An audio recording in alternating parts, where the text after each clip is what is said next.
नमस्कार, मैं हूं डॉक्टर राजीव पथरिया और आप देख रहे हैं लाइव हिंदुस्तान चर्चा। आज हमारा चर्चा का विषय रहेगा जो पहाड़ी प्रदेश को जगमगाते हैं, हर घर में रोशनी फैलाते हैं, वो बिजली बोर्ड। एकमात्र बोर्ड जो इस दुर्गम प्रदेश में सेवाएं दे रहा है। स्टाफ की कमी है, वित्तीय संकट में है, क्योंकि सरकार के लिहाज पे सरकार के दावे उस पे बड़े पड़ते हैं। अभी पिछली सरकार ने 125 यूनिट बिजली मुफ्त दी और अब 300 यूनिट का वायदा इस नई सरकार का है। उस वायदे को कैसे निभाएगा बिजली बोर्ड, क्योंकि दिन बर दिन गर्त में डूबता जा रहा है, नए कर्मचारियों की भर्ती नहीं हो रही है। ऊपर से ट्रांसमिशन कॉरपोरेशन को 50 केवी से ऊपर के जो भी सब स्टेशन है देने की बात हो रही है। कर्मचारी यूनियन अपने मांगों की हक की लड़ाई के लिए लड़ रही हैं और इन सब विषयों पे आज हम चर्चा करेंगे। हमारे साथ चर्चा में जुड़े हैं इंजीनियर सुनील ग्रोवर जी, हैं पूर्व एमडी हैं इसके बिजली बोर्ड के, और इन्होंने ऑफिसर यूनियन को भी बहुत लंबे समय तक नेतृत्व किया है। और एच.एल. वर्मा जी हैं कर्मचारी यूनियन के महासचिव, और ये भी संघर्ष कर रहे हैं बिजली बोर्ड को बचाए रखने के लिए और स्टाफ के इन चीज़ों के लिए। तो मैं सबसे पहले सुनील ग्रोवर जी से जानना चाह रहा हूँ। सुनील ग्रोवर जी, बिजली बोर्ड आर्थिक संकट में लगभग 1700 करोड़ से ज्यादा का आर्थिक संकट बताया जाता है, और गवर्नमेंट के जो वायदे हैं कहीं ना कहीं भारी पड़ते हैं। ना ही इसका जो तकनीकी सुधार और मॉडर्नाइजेशन भी ढंग से नहीं चल रहा है, कर्मचारियों की शॉर्टेज है। तो इसकी पूरी आपसे मैं जानना चाहूंगा क्या स्थिति है बिजली बोर्ड की हमारे। जी ग्रोवर जी। चर्चा में मुझे सम्मिलित करने के लिए पहले तो बहुत बहुत धन्यवाद। जी धन्यवाद। जहां तक बिजली बोर्ड का प्रश्न है, बिजली बोर्ड की स्थापना 1971 में हुई जी। और 1971 से लेकर ये हिंदुस्तान का हिली एरिया का पहला बिजली बोर्ड बना जिसने 100% इलेक्ट्रिफिकेशन को हासिल किया 1988 में। जी। और जहां तक हाइडल पावर का सवाल है, उस पूरी की पूरी हाइडल पावर को चिन्हित करने के लिए बिजली बोर्ड ने एक अग्रणी संस्था के रूप में निर्वहन किया और 20,000 मेगावाट के करीब हाइडल पोटेंशियल को चिन्हित किया। जी। 2000 का जो बिजली बिल, जो कि बिजली एक्ट बनकर 2003 में स्थापित हुआ, उसके बाद बिजली बोर्डों को पूरे कंट्री में रिकॉग्नाइज करने की बात हुई। तो बिजली बोर्ड हिमाचल का जो था वो एक ऐसा बोर्ड स्थापित अपने को कर पाया कि जिसने अपने जो भी नियामक आयोग के चिन्हित कार्य थे उनको पूरा किया, और जो गवर्नमेंट ऑफ इंडिया के जो भी टारगेट्स थे, जिसमें एटीएनसी लॉसेस को कम करना या बाकी और चीजें थी, उसको हासिल करा। उसका एडवांटेज ये हुआ कि बिजली बोर्ड को जब 2010 में रिकॉग्नाइज किया गया तो एक एग्रीमेंट साइन हुआ जिसके अंदर यह तय हुआ कि बिजली बोर्ड जो जनरेशन, ट्रांसमिशन और डिस्ट्रीब्यूशन का काम कर रहा है वो एज इट इज उस काम को करता रहेगा। जी। जहां तक 66 केवी और ऊपर की लाइनों का सवाल था, जो कि रिकॉग्नाइजेशन के रूप में ट्रांसमिशन कॉर्पोरेशन के पास बाकी जगहों पर चली गई, उन्होंने ये कहा कि जो भी ट्रांसमिशन लाइन बिजली बोर्ड के डिस्ट्रीब्यूशन सिस्टम को प्रारूप कर देती है, उसको बिजली बोर्ड में ही रखा जाए।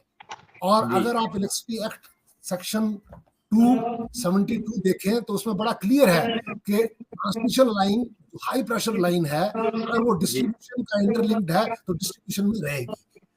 तो 2010 में जब रिकॉग्नाइज हुआ, उस वक्त क्या हुआ कि बिजली बोर्ड की जो संस्था है, जो इसका ढांचा है, उसको इतना सुदृढ़ किया जाए कि वो ढांचा जिस तरह कार्य कर रहा है उसी कार्य को बिजली बोर्ड लिमिटेड के रूप में आगे बढ़ाए। बट अनफॉर्चुनेटली जो भी मैनेजमेंट उसके बाद सामने आई, उसने वो कार्य जो करना चाहिए था वो उस ढंग से किया, और जो नियामक आयोग जो बना उसने हमेशा बिजली बोर्ड को जो तयशुदा दरें जो बिजली की होनी चाहिए थी वो बिजली की दरें नहीं दी, जिससे क्या हुआ कि बिजली बोर्ड धीरे धीरे धीरे धीरे लॉसेस में जाता रहा। हालांकि उसका प्रदर्शन पूरे हिंदुस्तान में अग्रणी बिजली बोर्डों में रहा। अगर आप उसकी रैंकिंग देखें तो वो 1, 2, 3, 4, 5, 6, 7 जो बड़े बोर्ड थे उनके साथ सम्मिलित होते हुए वो रैंक 7 तक पहुंचा। मीनिंग देयर बाई कि बिजली बोर्ड रहते हुए हिंदुस्तान में एक ऐसा आयाम स्थापित हुआ कि ये बिजली बोर्ड पूरे देश के बाकी बोर्ड जो बिल्कुल तोड़ दिए गए, 3-3 कंपनियों में बदल दिए गए, उनके लिए एक आदर्श मॉडल के रूप में स्थापित हो। But unfortunately the way the management really worked on this बिजली बोर्ड, आज हालत ये है कि बिजली बोर्ड 1700 करोड़ रुपए के लॉस में पहुंच गया। बिजली बोर्ड की जो हानियां बिजली बोर्ड ने कम की, वो सारी बिजली बोर्ड की जो हानियां जो बिजली बोर्ड ने कम की, उसका जो रिटर्न बिजली बोर्ड के एम्प्लॉइज और उनको मिलना चाहिए था, वो ना मिलते हुए अब सरकार ये निर्णय ले रही है 66 केवी से ऊपर की जो लाइनें हैं वो ट्रांसमिशन कॉर्पोरेशन को दे दें। मुझे नहीं समझ आता कि क्या इसका औचित्य होगा। जहां तक बिजली बोर्ड के दरों का सवाल है, अगर आप ये देखें कि 1971 में जब इसकी स्थापना हुई, 1971 से लेकर 2023 तक बिजली बोर्ड की दरें पूरे हिंदुस्तान में जो कम दरों वाले बिजली बोर्ड हैं या बिजली की जो संस्थाएं हैं उनमें शामिल होते हुए नंबर 1 पर भी रही। तो जहां तक बिजली बोर्ड को फ्री बिजली देने का सवाल है, वो सरकार का एक डायरेक्शन है। उस डायरेक्शन को 125 मिलियन यूनिट तक फ्री देने की बात थी, अब 300 यूनिट देने की बात थी। तो अगर मैं 300 यूनिट बिजली को भी देखूं तो ये सिर्फ 540 मिलियन यूनिट के करीब बिजली आती है, जबकि बोर्ड के पास 11,000 मिलियन यूनिट्स के करीब बिजली बोर्ड जो है वो एक साल के अंदर बिजली को सप्लाई करता है। तो ये मात्र 5% बनता है। मेरा तो ये कहना है कि अगर बिजली बोर्ड ने समय रहते सरकार और मैनेजमेंट की जो खामियों को भांपते हुए इस बिजली की जो व्यवस्था को उस तरह सुदृढ़ कर लिया होता कि आज 20,000 मेगावाट जगह हमने सिर्फ 10,000 मेगावाट जो है वो बिजली को दोहन किया है। अगर ये हमारी 10,000 मेगावाट की बिजली, जो कि बिजली बोर्ड की एम्प्लॉइज यूनियन या बिजली बोर्ड की बाकी जो यूनियंस हैं, क्योंकि जब 2010 में हमने गवर्नमेंट ऑफ हिमाचल प्रदेश के साथ एक ट्राइपार्टाइट एग्रीमेंट किया जिसमें जो प्रबंधक वर्ग बैठा, सरकार की तरफ से प्रिंसिपल सेक्रेटरी बैठे और हमारी तरफ से हम 9 यूनियंस जो थी उसका मैं कन्वीनर था उस वक्त, हम उसमें बैठे। अगर आप उस एग्रीमेंट को देखें तो वो इतना सुंदर एग्रीमेंट है। बिजली बोर्ड को ये 540 मिलियन यूनिट फ्री बिजली देना तो बहुत बड़ी बात ना होती, लेकिन अब कुछ व्यवस्था ऐसी बनी है कि बिजली बोर्ड इस वक्त भी कोई कमी नहीं रखता अपने एम्प्लॉइज के अंदर, अपने इंजीनियर्स के अंदर, क्योंकि इसके पास वो आयाम है जो इसने स्थापित किए हैं कि पहला hilly state in the country to have 100% electrification, first state in the board in the country to have highest village electrification in the world, to construct the project at the highest altitude in the world. We had times when we constructed one project every year, and now unfortunately for the last 75 years of our independence, out of that 20,000 megawatt we have only executed project worth 11,000 megawatt, and out of which the state has got only 765 megawatt under its belt. जी, मैं गुरोवर जी, अब मैं वर्मा जी से जानना चाहूंगा। आपने प्रकाश डाला इन चीजों पे कि एग्रीमेंट हुआ था लेकिन उसका उल्लंघन क्यों किया जा रहा है। फ्री बिजली देने में कोई दिक्कत नहीं, आप बता रहे हैं कि जो बिजली बोर्ड का है 5% ही बनता है, उससे बिजली बोर्ड पे कोई फर्क नहीं पड़ेगा। वर्मा जी, आपकी यूनियन पिछले कुछ दिनों से बड़ा संघर्ष कर रही है, तो ये क्या क्या इसके अलावा भी कोई इश्यू है आपके 62 केवी के अलावा? जी वर्मा जी। हाँ, सबसे पहले तो राजीव जी, हिंदुस्तान टीवी के दर्शकों को मेरा नमस्कार है। और ये जी सौभाग्य है, आज जिन मुद्दों पे आप चर्चा कर रहे हैं, मैं आपसे हिमाचल प्रदेश का एक ग्रामीण क्षेत्र है घोर, हम यहाँ जी बिजली कर्मियों की इन्हीं मुद्दों पे मीटिंग कर रहे हैं और मीटिंग से ही मैं आपसे जुड़ा हूँ। तो जी जी मैं, ग्रोवर जी हमारे वरिष्ठ साथी रहे हैं और संघर्षशील रहे हैं, हम इकट्ठे हमने बड़ा आंदोलन लड़ा है। और इन्होंने जो सुझाव दिए हैं और इन्होंने जो बात कही है वो बिल्कुल सत्य है और फैक्ट्स पे आधारित है। मैं इस पे एक बात कहना चाहूंगा राजीव जी, एक्चुअल में आज की डेट में जो ये फ्री बिजली का फैसला जो लिया गया है, जिस भी जी सरकार ने, पिछली सरकार ने लिया है, एक पॉलिटिकल गेन के लिए फैसला था। और मुझे लग रहा है जी अभी की पॉलिटिकल पार्टी जो सत्ता में है, उन्होंने जो फैसला लिया है इसको और 300 यूनिट तक ले जाने का, तो ये भी एक पॉलिटिकल फैसला है। इसके पीछे मंशा मात्र ये थी कि सत्ता तक कैसे पहुंचा जाए। तो मुझे नहीं लग जी रहा है इसमें जो प्रदेश के कंज्यूमर्स हैं या बिजली बोर्ड हैं, उनके, उनकी भावनाओं को या उनके इंटरेस्ट को उन्होंने उस पर ध्यान में रखा है। मैं कहना चाहूंगा, आज से पहले भी जब हमारा 125 यूनिट आपने फ्री करा, उससे पहले भी बिजली बोर्ड लगभग 450 करोड़ की हर प्रति वर्ष सब्सिडी दे रहा था, और उस क्लास के जी लिए दे रहा था जिस क्लास को सब्सिडी की जरूरत है। और आज भी हम इस जी चीज को बोलते हैं, ऐसी क्लास है कोई जिसको सब्सिडी की जरूरत है या बढ़ाने की जरूरत है, उसको बढ़ाई जाए और उसको उसको दिया जाए। लेकिन आप कह रहे हैं आज की डेट में मैं क्लास 1 ऑफिसर हूं या मैं, मेरी 1 लाख से ऊपर की सैलरी है, आपने मुझे भी फ्री बिजली देनी है अगर मेरी 125 यूनिट से कम है, तो मुझे लग रहा है वो बारीक भी है और आज की डेट में मेरी वो जरूरत भी नहीं है। तो मैं जी तो ये कहना चाहूंगा, जो ये राज्य सरकार का फैसला है, पिछली गवर्नमेंट का फैसला है, इस सरकार ने उसको और एक्सटेंड कर दिया है, इस पे रिव्यू होना चाहिए। ये ठीक है, प्रदेश सरकार एक उसकी सामाजिक सुरक्षा की जिम्मेदारी बनती है, जिन कंज्यूमर्स को जरूरत है उनको दे, और कंज्यूमर और उसको आइडेंटिफाई करे, क्लासिफिकेशन करे, उसको एक्सटेंड करे। लेकिन जनरल आप कहें 125 यूनिट जिसकी कंजम्पशन है उसको आप फ्री दे रहे, तो मुझे लग रहा है इसके पीछे कोई लॉजिक है। और जी आज आप राजीव जी देखेंगे, जो अभी का ग्रोवर जी अभी काफी साल पहले सेवानिवृत्त हो चुके हैं, लेकिन अभी का जो आंकड़ा है बिजली बोर्ड का, इसमें लगभग 1200-1300 करोड़ का आपका जो 125 यूनिट फ्री दे रहे हैं, 1200-1300 करोड़ का आपका रोल बैक सब्सिडी का बनता है। और अगर जी इसको आप 300 करें, टेक्निकली ग्रोवर जी भी इसको बता रहे होंगे कि आप देख रहे हैं कि आज अगर किसी के पास गांव में 125 यूनिट है, अगर कंज्यूम कर रहा है, जी अगर आप 300 यूनिट देंगे, आज मेरे गांव में चर्चा हो रही है कि भी गैस कनेक्शन बंद कर दो, हम इंडक्शन चूल्हा लगाएंगे, एक और क्राइसिस क्रिएट हो जाएगा कि आपकी डिमांड शूट अप कर जाएगी। जो आज हम कह रहे हैं कि आपका जी खपत 1900 बढ़ जाएगी। 2000 करोड़ के करीब अगर 300 यूनिट का खर्चा रहेगा, वो लगभग आपका 21-2200 एंडलेस हो जाएगा। मतलब दो क्राइसिस आपके पास आ जाएंगे ना। स्टेट की जी इतनी वित्तीय हालत ठीक है कि आपका 2200-2300 करोड़ आपका रोल बैक सब्सिडी के रूप में बिजली बोर्ड दे पाए, और ना बिजली बोर्ड की ऐसी स्थिति है कि अगर वर्किंग कैपिटल का क्राइसिस है, आप 2 महीने 3 महीने बाद आप रोल बैक सब्सिडी दे रहे हैं, तो 2-3 महीने का क्राइसिस है, उसके पास इतनी लिक्विडिटी नहीं है, उस क्राइसिस को बियर कर पाएगा। तो आज की डेट में एक बहुत बड़ा क्राइसिस है। मुझे लग रहा है हमारी यूनियन भी इसके लिए सरकार के साथ भी वार्ता कर रही है, इसका विरोध भी कर रही है कि जो फ्री सब्सिडी है उसी उसी नंबर को दी जाए जहां जरूरत है। ये हमारा यूनियन में से मानना है। जी जो आपका 62 केवीए के वाले जो ट्रांसमिशन कॉर्पोरेशन को देने की तैयारी हो रही है, और आपने बोला है कि जो लॉसेज हैं काफी करोड़ों के लॉसेज होंगे बिजली बोर्ड को, वो भी सहन करने पड़ेंगे और बिजली बोर्ड और घाटे में चला जाएगा। तो उसके लिए आपकी वार्ता इस कहाँ तक पहुंची है वर्मा जी? इसमें वर्मा जी हमने मुख्यमंत्री से एक तो 2-3 बार वार्ता करी है, लेकिन मुझे लग जी रहा है कहीं ना कहीं कम्युनिकेशन गैप है। अगर प्रदेश जी सरकार इसमें आगे बढ़ रही है, तो मुझे लग रहा है कहीं ना कहीं कम्युनिकेशन गैप है, और उसको उस पर देखना पड़ेगा कहाँ है लूप होल है। ये प्रशासन के जी बीच में जो उनके प्रशासनिक अधिकारी है या उनके जो पॉलिटिकल लोग है, उसमें कहीं कम्युनिकेशन गैप है।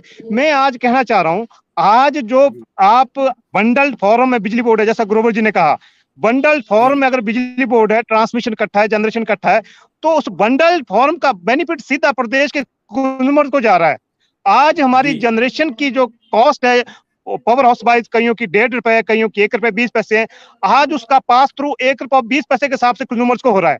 लेकिन अगर वो जी जनरेशन कंपनी किसी और को जाता है, वहां से पीपीओ साइन आज की डेट में 4 पैसे कम नहीं होगा।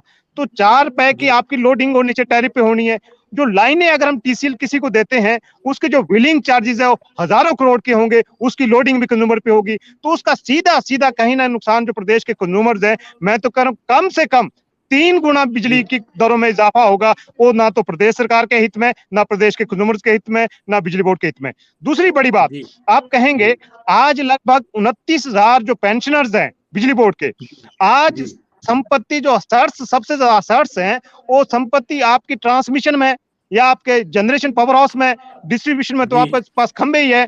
तो अगर जी ये संपत्ति बिजली बोर्ड की निकल जाती है तो उनकी जो सामाजिक सुरक्षा है, पेंशन डिस्पर्सल है, उस पर भी बहुत बड़ा जी प्रश्न खड़ा हो जाएगा। इस करके हम इसका विरोध कर रहे हैं। जी। और कर्मचारियों की देनदारियां भी बहुत हैं बिजली बोर्ड की, वो कितनी है वर्मा जी? अभी तो हम कह सकते हैं जो हमारा अभी पे रिवीजन हुआ हाल ही में, उसमें हमारे जी कर्मचारियों को लगभग 20% की एरियर की किस्ती मिल पाई है। 80% आपका जो एरियर है वो पेंशन का जी है, पे का है, वो अभी पेंडिंग पड़ा है, जो बिजली बोर्ड जी लिक्विडिटी की पोजीशन ठीक ना होने के कारण नहीं दे पाया। तो उस पर भी हम कहना जी चाहेंगे कि आज हमारा प्रदेश का कर्मचारी अभियंता, आज आप देख रहे हैं जहां 43,000 से हम 13,000 में 16,000 में रह गए हैं। आज हम 3 लोगों का काम करते हुए रात दिन नहीं करके बिजली बोर्ड को और बिजली बोर्ड की सेवाएं दे रहे हैं, लेकिन जब उसकी जी देनदारी की बात आती है तब आप उसको लिक्विडिटी से जोड़ते हैं कि वित्तीय तरलता नहीं है, इस करके आपके ड्यूज नहीं दिए जा सकते। तो मुझे लग रहा है गलत है। अगर सरकार स्टेट राज्य के हित में कुछ फैसले लेती है तो बिजली बोर्ड के जी कर्मचारी भी एक उसी का हिस्सा है, तो उनकी जो भावनाएं, उनके जो देय राशियां हैं, वो भी आपको उनको भी आपको अदायगी कर देनी चाहिए, जो 80% पेंडिंग एरियर आपके पेंशन और पे के पड़े हैं। जी। और कर्मचारियों के अभी कितने पद खाली चल रहे हैं और क्या बोर्ड क्या उनको कब बनने जा रहा है?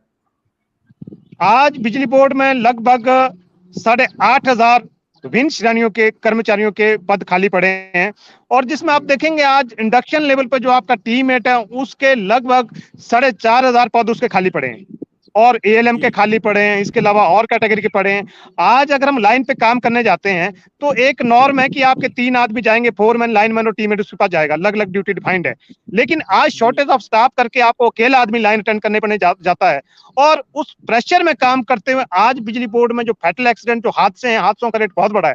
हर साल आपके 12-13 कर्मचारी शहीद हो रहे हैं और non fatal accident more than 40 हो रहे हैं। तो सारा कार्य शॉर्टेज ऑफ स्टाफ करके हैं। जो 8,000 9,000 पोस्टें खाली पड़ी है उनको तुरंत भरने की जरूरत है। उससे जो प्रदेश के कंज्यूमर्स हैं उनकी सर्विस भी जी बेहतर होगी, और जो कर्मचारियों के ऊपर प्रेशर है वो प्रेशर भी आपका कम रहेगा। जी जी जी जी। मैं ग्रोवर जी आपसे ये जानना चाहूंगा कि जैसा कि इन्होंने कहा है कि अगर ये 62 केवीए और सारा जो स्ट्रक्चर था, एक जैसा कि आपने कहा समझौता हुआ हमारा त्रिपक्षीय और ये हुआ सब कुछ, बिजली बोर्ड से अगर ये चीजें निकलती जाएंगी तो उसका घाटा बढ़ेगा, कर्मचारियों पे असर पड़ेगा, जैसा कि वर्मा जी ने कहा बिजली के दाम भी बढ़ेंगे। तो इसको लेके आपका क्या राय है? जी ग्रोवर जी। मैं हीरालाल जी की वक्तव्य से पूरी तरह सहमत हूं। जी मैं यहाँ पर यह भी कहना चाहूंगा कि वो जो मैंने ट्राइपार्टाइट एग्रीमेंट की बात की, उसमें हमने 66 केवी एंड अबव जो जी transmission system along with distribution system अपने पास रखा। उसके जी मुख्यतः 3 कारण थे। जी पहला कारण था कि कंज्यूमर्स को अनइंटरप्टेड पावर सप्लाई को मुहैया कराना, जी क्योंकि जिस भी प्रदेश में ये 66 केवी की लाइनें ट्रांसमिशन कॉरपोरेशन को चली गई, वहां पर दायित्व तो रह गया बिजली पहुंचाने का बिजली बोर्ड की जो अरस्तवाइल संस्था को, लेकिन उसको सुचारू रूप से चलाने का कार्य ट्रांसमिशन कॉरपोरेशन के पास रहा। और जी उसमें मतभेद होने की वजह से ना तो सिर्फ वो जो आपकी कंज्यूमर सर्विस थी वो बाधित हुई, बल्कि बाद में लिटिगेशंस के केसेस भी इतने ज्यादा हो गए कि 66 केवी की ट्रांसफार्मर मेंटेनेंस के लिए भी एज पर दी एक्ट जो जी दायित्व ट्रांसमिशन कॉर्पोरेशन को निभाने चाहिए थे वो ना निभा पाते हुए वो कंज्यूमर्स पर उस पर इफेक्ट डाला गया। और जो हीरालाल जी ने कहा कि नेचुरली उसने कॉस्ट ऑफ इलेक्ट्रिसिटी पे भी इफेक्ट किया। That was number 1। नंबर 2, इस तथाकथित ढांचे को जो कि बिजली बोर्ड की उस वक्त की एम्प्लॉइज यूनियन, जिनमें जो आज की प्रेजेंट एम्प्लॉइज यूनियन है उनके प्रेसिडेंट भी मेंबर थे मेरे साथ, उसमें अगर उस एग्रीमेंट को देखें तो उसमें ये चिन्हित किया गया कि अगर ये 66 केवी की ट्रांसमिशन लाइंस या कोई और ट्रांसमिशन लाइंस किसी और संस्था को दी जाती हैं तो ये वायलेशन होगी उस एग्रीमेंट की। और उसके लिए अगर कोई ऐसा चेंज भी करना है तो उस चेंज को करने के लिए सबसे पहले सहमति उन 9 यूनियंस की होगी, उसके बाद ही इस पर आगे की कार्रवाई की जा सकती है। अब किन कारणों से सरकार इस वक्त इस निर्णय को ले रही है ये मुझे मालूम नहीं है, लेकिन जहां तक जो इसका तीसरा इफेक्ट है कि ये directly proportional to the cost of electricity जी पर ये डायरेक्ट इम्पैक्ट करेगा। तो इसलिए इस वक्त जो अभी आप देखिए कि मात्र 8,500 कमती तकनीकी कर्मचारियों के होते हुए भी बिजली बोर्ड जो है वो 24 घंटे, आप मुझे पथेरिया साहब बताइए कि आपके कभी बिजली गई? नहीं हम बिल्कुल हिमाचल में बिजली दिक्कत नहीं है। तो आज अपनी इतनी बड़ी कमी होते हुए अपने एम्प्लॉइज के अंदर वो फिर भी सुचारू रूप से बिजली बोर्ड के द्वारा 24/7 बिजली जो है वो आप तक पहुंचा रहे हैं। तो सबसे पहले इनकी जो छोटी छोटी जरूरतें हैं उनको सरकार को पूरा करना चाहिए, ताकि ये जो निर्वहन है बिजली बोर्ड का, जो एसेंशियल सर्विसेज हैं, ये प्रॉपरली मेंटेन होती रहे। एक ग्रोवर जी, ये स्मार्ट मीटर का इशू चला हुआ है, एक बहुत बड़ा इशू है कि 10,000 लगभग की कॉस्ट का वो स्मार्ट मीटर लगेगा और कंज्यूमर से वो किश्तों में पैसे हर बिल में वसूले जाएंगे। मीटर बार बार बदलते हैं, हर 2-3 साल बाद मीटर बदलते हैं, आपने देखा होगा। ये मीटर बार बार क्यों बदले जाते हैं, ये क्यों हो रहा है ऐसा?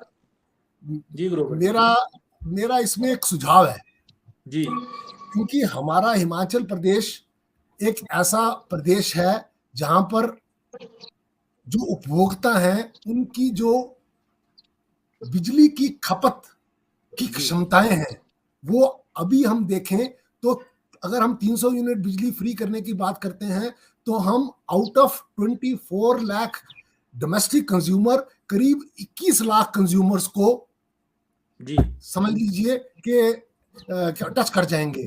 तो अगर हम वो 21 लाख कंज्यूमर्स के लिए स्मार्ट मीटर लगाते हैं जिसकी कॉस्ट इतनी अधिक है, और हमारे यहाँ एक और भी बात है हिमाचल प्रदेश के अंदर कि हमारे यहाँ बिजली की इतनी जबरदस्त एक एट्रीब्यूट है कि all the electricity consumers are billed metered and they pay. Smart meters are necessary where the people default in payment, people do mischief in payments, people do mischief in electricity. मैं तो कहता हूँ हिमाचल प्रदेश में जहां तक domestic consumers का सवाल है, बिजली की चोरी होने का तो मतलब ही नहीं उठता। तो बिल्कुल नहीं, ऐसे मामले आते भी नहीं। तो 21 लाख कंज्यूमर्स के ऊपर ये स्मार्ट मीटर्स को लगाना मेरे हिसाब से कोई ज्यादा मतलब तर्कसंगत निर्णय नहीं है। और इतनी कॉस्ट पे लगाना तो शायद वैसे भी अब अगर हम बिजली फ्री करने की बात करते हैं तो क्या औचित्य रह जाता है। हाँ, जहां तक लॉसेस का सवाल है उनको नेचुरली डिटरमिन करने के लिए 11 kV फीडर्स पर आपके ऑलरेडी मीटर्स लगे हुए हैं। जो स्मार्ट मीटर्स हैं उनको अगर थोड़ा सा चेंज भी कराना चाहते हैं तो आप करा सकते हैं। हमारे इंडस्ट्रीज हैं, हमारे दूसरे जो कमर्शियल एस्टेब्लिशमेंट हैं, उनमें स्मार्ट मीटर ऑलरेडी मेरे हिसाब से तो लग चुके हैं, लेकिन अगर उनको बदलना भी है तो इसको तर्कसंगत करते हुए, इसकी कॉस्ट इफेक्टिवनेस को देखते हुए ही ऐसा निर्णय लेना चाहिए। जी वर्मा जी, ये जो स्मार्ट मीटर का भी ग्रोवर जी ने पूरा इस पे प्रकाश डाला कि लगभग 2,000 करोड़ रुपए का खर्चा आएगा, इतने कंज्यूमर हैं, और स्मार्ट मीटर की एक जिद पकड़ी हुई है। टेंडर होता है, टेंडर को कैंसिल कर दिया जाता है, फिर से टेंडर बुला लिया जाता है। ये क्या खेल चल रहा है ये स्मार्ट मीटर का? कहीं कोई मल्टीनेशनल कंपनियां तो नहीं है इसके पीछे? जी वर्मा जी, इसमें ग्रोवर जी ने जो बात कही और सही बात है, और ये आपकी बात बिल्कुल मतलब फैक्ट्स पे आधारित है। अगर हमारा बिजली आपने फ्री देना है, 125 यूनिट आप फ्री दे रहे हैं, 300 यूनिट आप फ्री देंगे, तो चोरी कौन करेगा?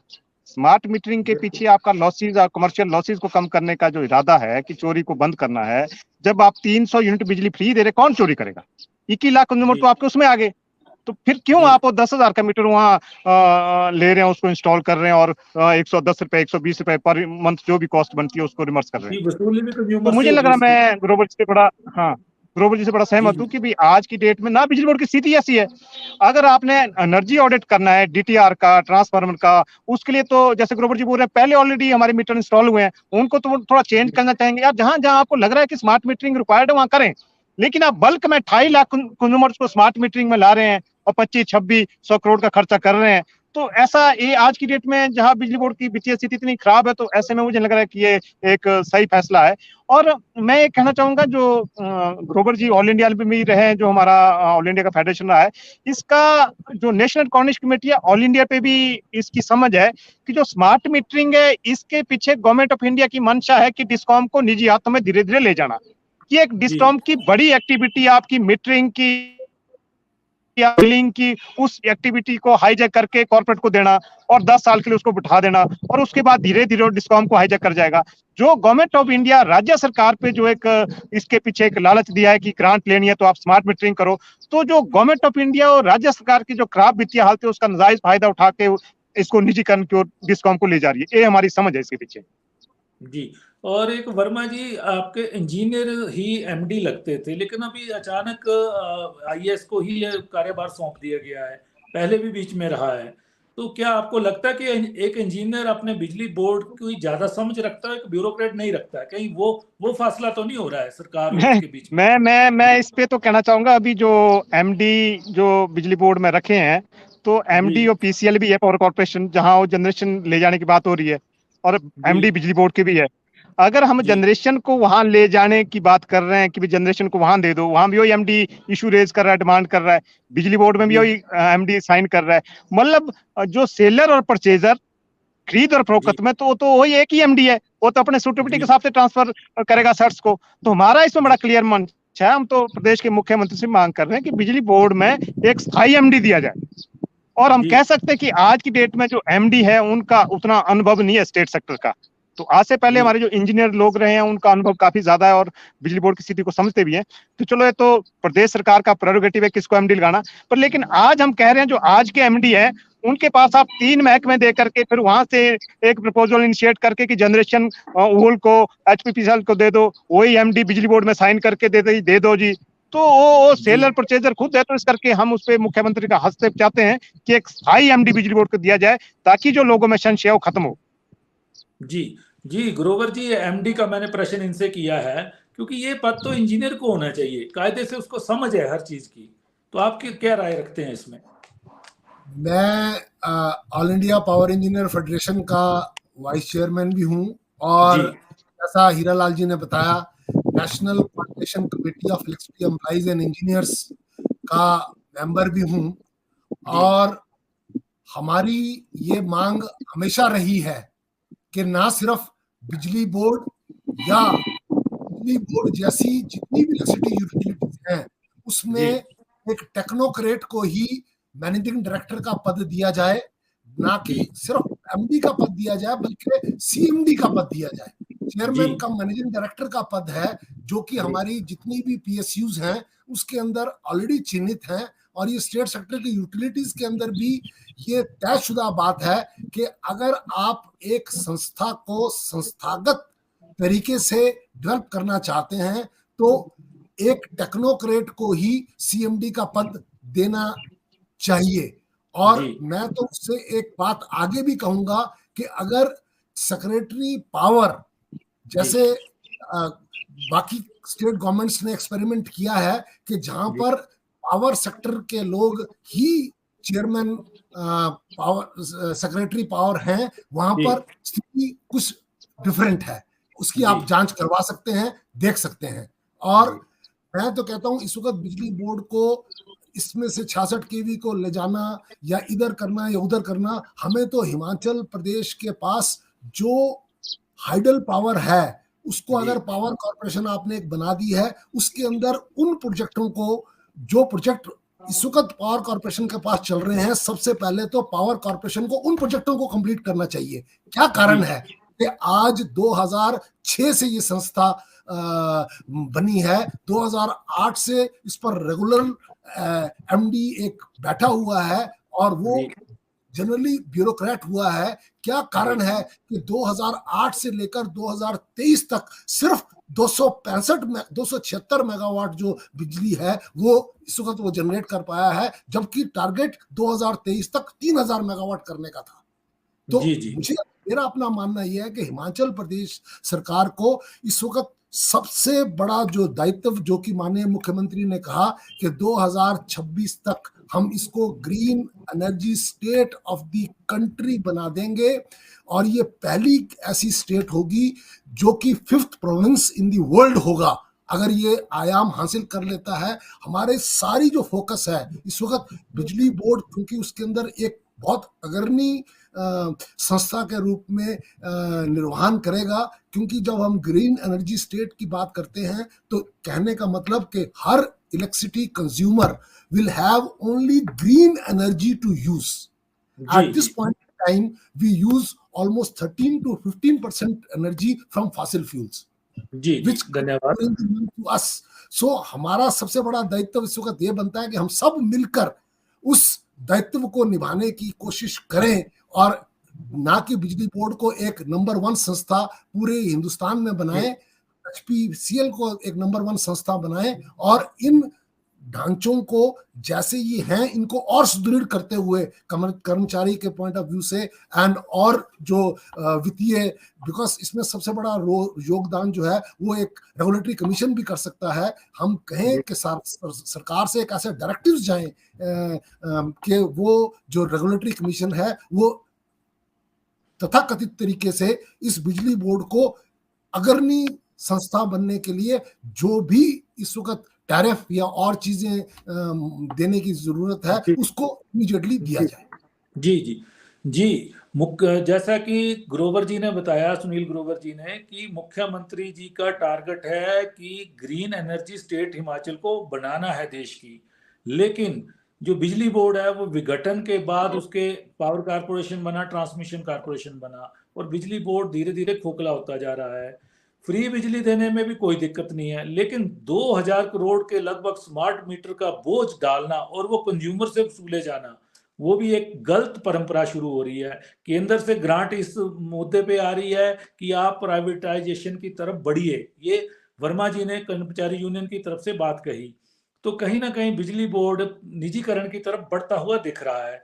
इससे आने वाले समय में उपभोक्ताओं की बिजली की दरें महंगी हो सकती हैं। बेहतर होगा कि समय रहते बिजली बोर्ड, सरकार बिजली बोर्ड की कर्मचारी यूनियन और अधिकारी यूनियन के साथ वार्ता करे। जहां तक एमडी के पद का सवाल है, ब्यूरोक्रेट को वहां पे बिठाना और एडिशनल चार्ज देना भी बिजली बोर्ड के हक में नहीं है। तो आज हमने इन सब चीजों पे चर्चा की और ग्रोवर जी ने और वर्मा जी ने भाग लिया। मैं इनका धन्यवाद करता हूँ।